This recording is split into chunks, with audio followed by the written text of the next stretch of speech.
حرم کی زمین اور قدم رکھ کے چلنا، یعنی مدینہ منورہ کی جو زمین ہے بہت ہی مقدس زمین ہے۔ حرم کی زمین اور قدم رکھ کے چلنا، ارے سر کا موقع ہے او جانے والے۔ یہ مدینہ منورہ کی جو زمین ہے یہ قدموں تلے چلنے کی زمین نہیں بلکہ سروں تلے چلنے کی زمین ہے۔ حضور اعلیٰ حضرت اسی کی منظر کشی کرتے ہیں کہ حرم کی زمین اور قدم رکھ کے چلنا، ارے سر کا موقع ہے او جانے والے، اور میرے اعمال کا بدلہ تو جہنم ہی تھا۔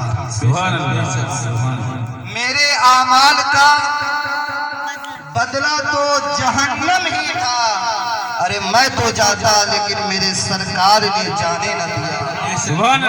میرے اعمال کا بدلہ تو جہنم ہی تھا، میں تو جاتا میرے سرکار نے جانے نہ دیا۔ حضرات محترم، آج میری تقریر کا عنوان یہ محفل رسول صلی اللہ تعالیٰ علیہ وسلم جناب سبحان خان صاحب کی مغفرت کے مناسبت سے اس محفل رسول صلی اللہ تعالیٰ علیہ وسلم کا انعقاد ہوا۔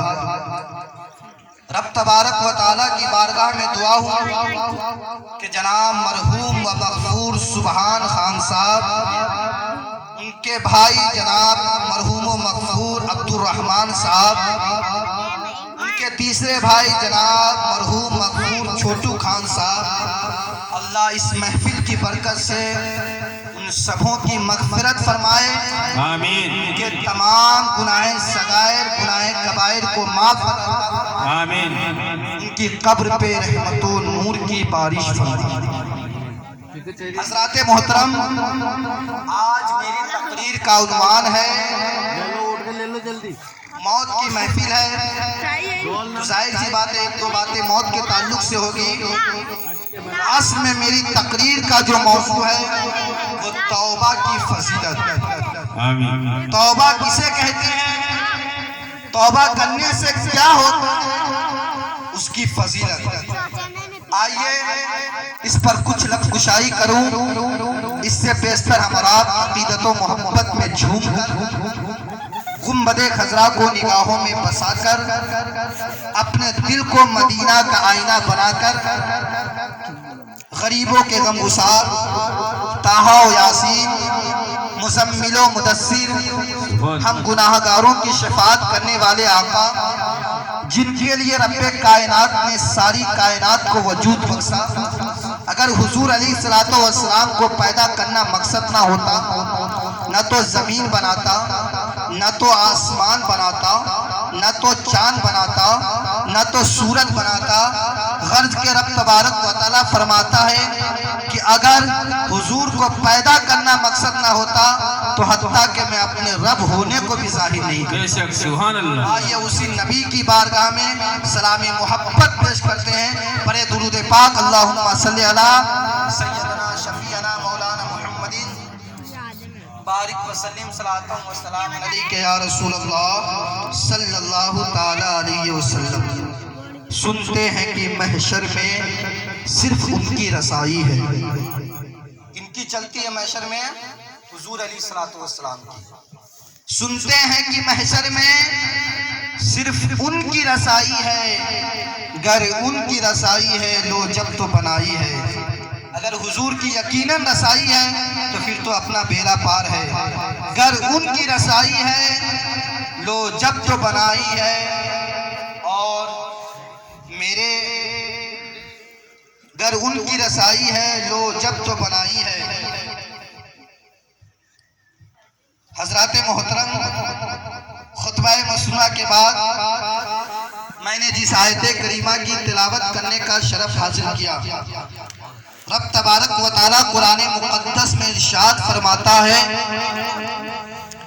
کل نفس ذائقۃ الموت، ہر جاندار چیز کو، ہر وہ شے، ہر وہ چیز جس کے اندر جان ہے، جس کے اندر زندگی پائی جاتی ہے، اسے موت کا مزہ چکھنا ہے۔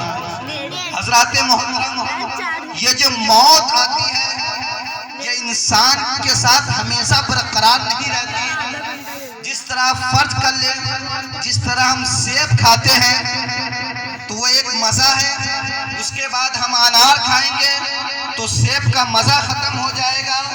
تو یہ جو مزہ ہوتا ہے یہ ہمیشہ کے لیے نہیں ہوتا ہے۔ اسی طرح انسان پر جو موت طاری ہوتی ہے یہ بھی ہمیشہ کے لیے نہیں ہوتی ہے۔ تو ہر جاندار چیز کو موت کا مزہ چکھنا ہے۔ حضرات محترم، موت ایک ایسی چیز ہے جس کے بارے میں کسی کو انکار نہیں ہے، حتیٰ کہ لوگوں نے خدا کا بھی انکار کر دیا۔ معاذ اللہ یہ کہا کہ میں خدا کو نہیں مانوں گا، میں خدا کو نہیں مانتا، لیکن جب موت کی باری آتی ہے تو وہ بھی کہتا ہے مجھے بھی مرنا ہے۔ وقت کا بادشاہ بھی کہتا ہے مجھے مرنا ہے، اور وقت کا فقیر بھی کہتا ہے مجھے مرنا ہے۔ ہر انسان کو موت کی تیاری کرنی چاہیے، موت کو یاد کرنی چاہیے۔ حضرات محترم، اللہ کے پیارے نبی حضور علیہ الصلوۃ والسلام ارشاد فرماتے ہیں الدنیا سجن المومن، دنیا یہ مومن کے لیے قید خانہ ہے۔ دنیا مومن کے لیے عیاشی کرنے کی جگہ نہیں ہے، دنیا کی رنگینیوں میں کھونے کی جگہ نہیں ہے، بلکہ دنیا مومن کے لیے موت خانہ ہے اور کافروں کے لیے جنت ہے۔ بتاؤ مسلمانوں، تو ظاہر سی بات ہے ہمیں جہاں ہمیشہ رہنا ہے، جہاں ہماری زندگی ہے، وہاں ہمیں اس کی تیاری بھی کرنی چاہیے۔ اس کی تیاری کے لیے سب سے پہلے تو ضروری ہے کہ نمازوں کی پابندی کرے، ہمیشہ پاک صاف رہے، چغلی، غیبت، حسد جیسے بیماریوں سے محفوظ رہے۔ حضرات محترم، اللہ کے پیارے نبی حضور علیہ الصلوۃ والسلام ارشاد فرماتے ہیں الموت مومن تحفہ، الموت تحفۃ المومن، یعنی موت جو ہے یہ مومن کا تحفہ ہے۔ کیا ہے؟ مومن کا تحفہ ہے۔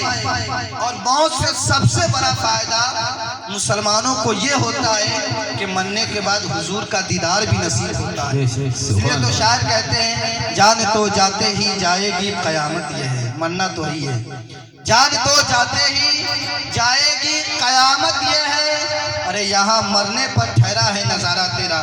تو انسان کو مرنے کے بعد رب کا دیدار بھی نصیب ہوتا ہے۔ جب انسان ظاہر سی بات مرے گا نہیں تو رب کا دیدار نصیب کیسے ہے؟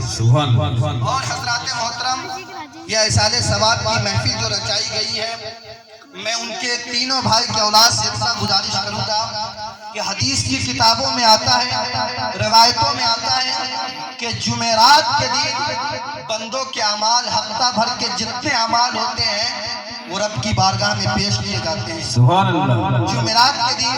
اور ظاہر سی بات ہے اعمال تو جمعرات کے دن پیش ہوتے ہیں، لیکن ہمارا معاملہ کیا، ہم جمعہ کے دن پاک رہتے ہیں۔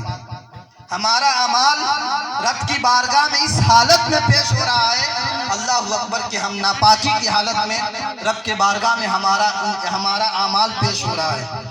اور جمعہ کے دن بندوں کے جو اعمال ہیں وہ حضور علیہ الصلوۃ والسلام کی بارگاہ میں پیش ہوتے ہیں اور والدین کی بارگاہ میں پیش ہوتے ہیں۔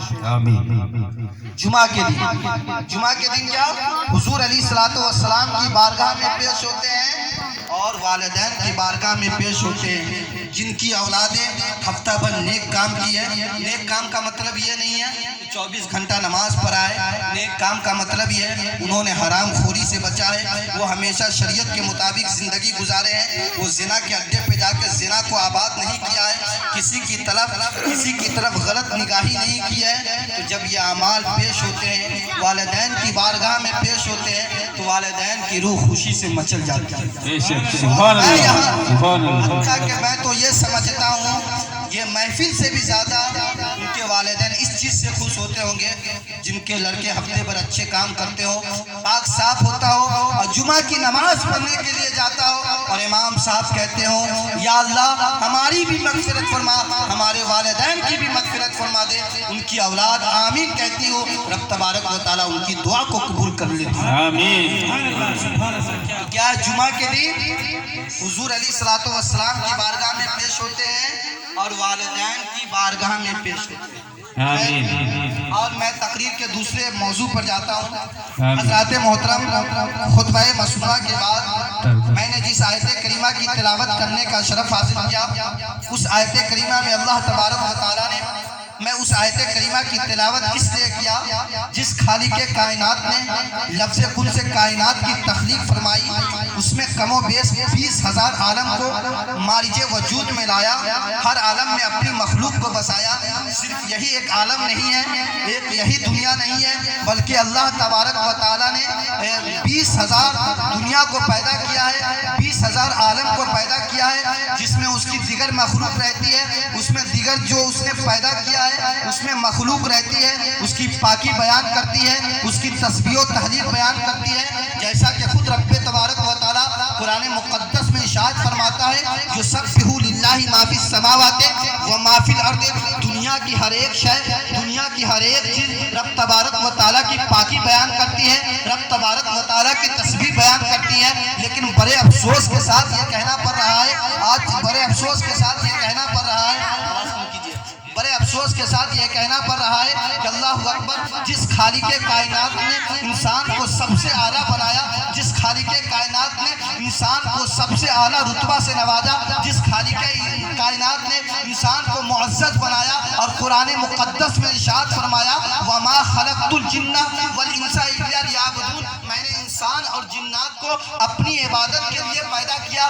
آج وہی انسان اس دنیا کی رنگینیوں میں کھو چکا ہے، آج وہی انسان اس دنیا کی بھول بھلیوں میں گم ہو چکا ہے، آج وہی انسان اس دنیا کی چکا چوند میں کھو چکا ہے، آج وہی انسان اس دنیا کی لائٹنگ میں اپنے آپ کو منہمک کر چکا ہے۔ حضرات محترم، رب کعبہ نے جن انسان کو اپنی عبادت کے لیے پیدا کیا تھا، رب کعبہ نے جس انسان کو اپنی الفت محبت کے لیے پیدا کیا تھا، رب کعبہ نے جس انسان کو اپنی تائید اور الفت کے لیے پیدا کیا تھا، رب کعبہ نے جس انسان کو اپنی تسبیح بیان کرنے کے لیے پیدا کیا تھا، آج وہی انسان یاد الہی سے غافل ہو چکا ہے۔ کوئی کفر و شرک میں مبتلا ہو گیا ہے، تو کوئی باطل کی مذہب میں لگا ہوا ہے، کوئی قتل و غارت کا بازار گرم کر رہا ہے، کوئی شراب خانوں میں جا کر شراب کے اڈوں کو آباد کر رہا ہے، کوئی جوا کھانے میں جا کر جوا کھیلنے میں مست ہے، اللہ اکبر، کوئی حرام کا مال اکٹھا کرنے میں لگا ہوا ہے، کوئی سٹہ بازی کر کے آسان اور جلد طریقے سے مالدار بننے کی کوشش میں لگا ہوا ہے۔ یعنی ہر انسان گناہ میں ملوث ہے، ہر انسان بدعمالیوں میں ملوث ہے۔ اسی کے ماتحت میں نے توبہ کے متعلق قرآن کی تلاوت کی، رب تبارک و تعالیٰ ارشاد فرماتا ہے وَتُوبُوا إِلَى اللَّهِ تَوْبَةً نَصُوحًا، اے ایمان والو تم رب کی بارگاہ میں توبہ کرو، یعنی ایسی توبہ جو صالح ہو، ایسی توبہ جس کی بعد تم گناہ کے دوبارہ اس گناہ کی طرف نہ پلٹو۔ صرف توبہ کر لینے کا نام توبہ نہیں ہے، بلکہ توبہ اس قدر کی جائے کہ دوبارہ اس گناہ کی طرف پلٹ کر دیکھا گیا۔